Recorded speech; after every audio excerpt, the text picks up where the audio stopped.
Fate Extella, the Umbral Star.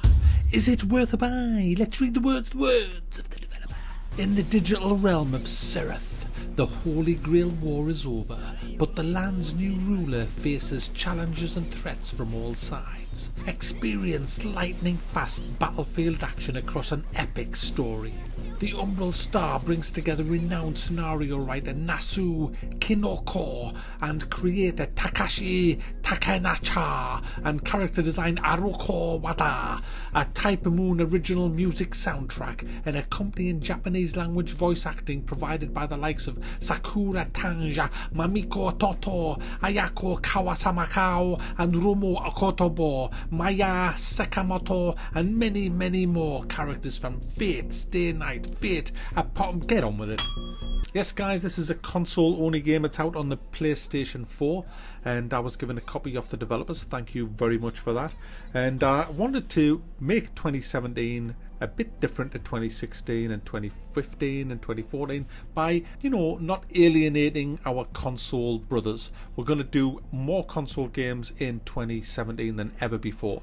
In fact, I'm going to try and do every major PS4 game and, you know, maybe even a few Xbox Ones as well. So this is the first one. Now, I actually thought that this was a fighting game because the screenshots make it look like that's what it is.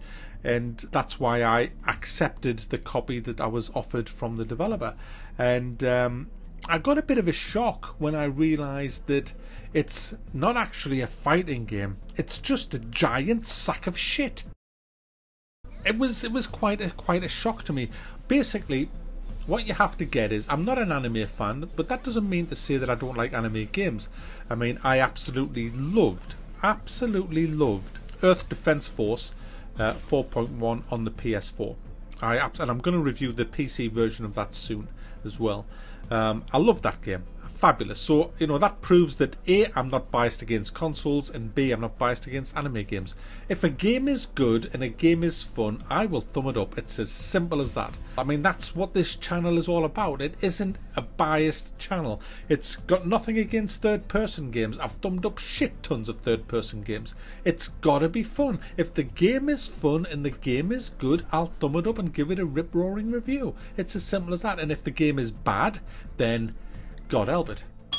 Now, what this game is, this is a giant story, and when I say giant story, it is huge, the story. It is quite a complicated story. This is not the first of these Fate games, and I would probably recommend you play them all if you're into this kind of thing. And I know a lot of you guys probably are into this kind of thing, so if you are, well, the good news is the cutscenes in this go on for hours and days, guys. Hours and hours and hours. The story, the voice acting, everything's voiced. It's, you know, the kind of people that these little, they sound like the 3-year-olds. You know, all that kind of shit.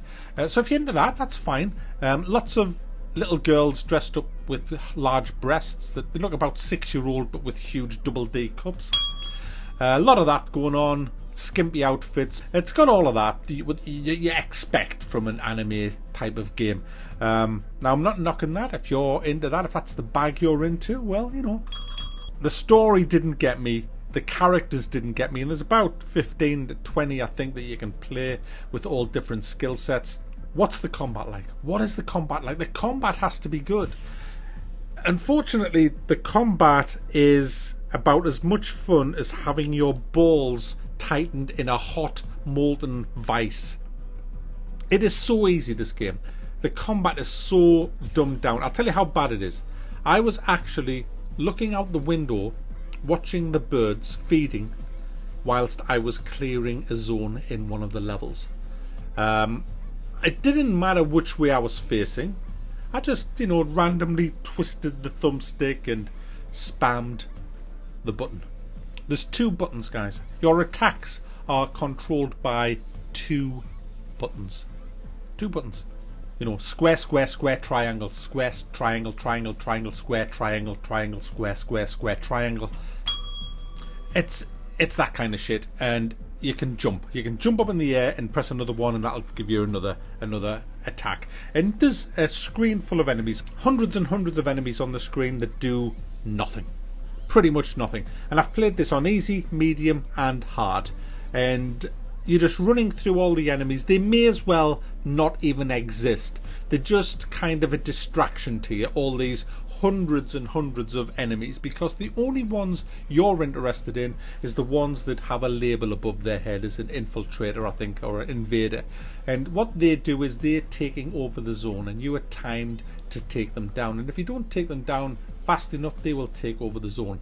And speaking of zones, that's what the map is. It's made up of all these little zones, maybe 6 or 7 zones on the earlier maps, and it increases as the game goes on. And you travel between the zones by going to this glowy little purple pinky bridge thing and pressing the leave zone button, and you will fly along the little connecting tube between each zones. Each zone is being taken over and gets attacked at a random time, and you have to run. The whole game revolves around you going from zone to zone where you see on the mini-map that there's an invasion, and killing the invading forces by spamming the triangle and square button until the invading forces have been killed. Then you go on to the next zone, you kill them all from there, and as the game gets on, you'll get mini bosses that come in, and like characters that you've discovered in the story who will try to stop you.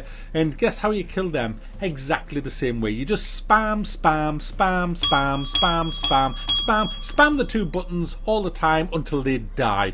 On whatever, doesn't matter what difficulty level, just spam them. All the difficulty level means is in this game that you have to spam for longer. So it depends how much spamming you really like. If you really love spam, then go on hard. If you just kind of want to dabble in the spam, then go medium. And if you hate spam, go easy, because easy you take them down in like 5 or 6 shots. Once you've defeated everyone on the zone and killed the boss, you then get another half hour of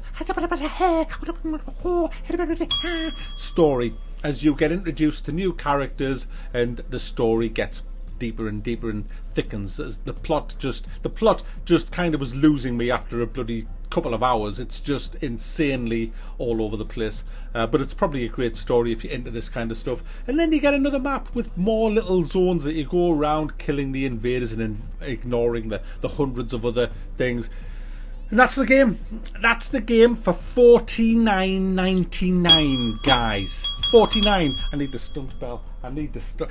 49 fucking pounds for that. That's it. That's the depth of this fucking game. How? That's the depth. That's it. Guys, listen. Now, I know some of you are liking this stuff. I mean, I don't know why you would like this kind of stuff, but some of you like this kind of stuff. It's awful. It's absolutely fucking awful. It's a game, right? Now, I want a game that's fun. I like playing fun games. I love games. Gaming's my life. I love fun games. This is no fun. It is the ultimate grind. It's a grind from hell. It is just grinding through, doing the same thing over and over and over and over and over until you've defeated all the little boxes in the big map. And once you've done that, you just get talking again of the story for another hour, and then you go back in more fucking grinding it. It's awful. There's no depth whatsoever. How can anybody ever recommend this game? I don't get it. I just don't fucking understand at all. There's just no depth at all to the combat. The combat is boring and lackluster, and anybody can do it if you can press 2 fucking buttons. That's it. That's the game. And I'm sorry, developer mate, if you sent us the copy, and I'm really grateful, but fuck me rigid on a Tuesday. You could have at least pulled a few more stops out with the combat. I mean, it's awful. It's just follow the arrow. There'll be an arrow. There's that many enemies on the fucking screen. They have to put an arrow on your character to say, hey, go that way. That's where you'll find the guy you really need to attack. Ignore all the little out there, the hundreds of other enemies. Just go that way and you'll find. There he is. There. Oh wait, I've lost them again. No, there. He's just gone that way. He's gone that. There's the arrow. Follow the arrow. Slap, spam. Got him. Oh, he's gone this way. There's the arrow. Follow the arrow. So what you do, you spend the entire game watching a fucking arrow on your character while spamming 2 fucking buttons until the character's dead that you're attacking. I'm not kidding you. You'll do that about 40 times per level. Take my advice. Play the game on easy. right? It's this pointless. It's absolutely pointless playing this game on medium or hard. Totally pointless. Because it's so easy. All that means is you'll be spamming the buttons for another extra hour per level. So take my advice, put it on easy, and just go around and spam the f*** out of everything. In fact, why is there even combat there? Just have it as in one of these f***ing novels that's on Steam. You know, just, well, it's not on Steam, but on the PS4. It's awful. And I know what some of you are going to say. You're going to say, oh, Mac, you just dumbed it down because you don't understand the genre. You don't understand the series. Hey, I understand one thing. I understand what makes a good bloody video game. And this isn't it at all. This has nothing going for it other than the story if you're into that kind of thing. And for £50, are they fucking serious? No, no, no.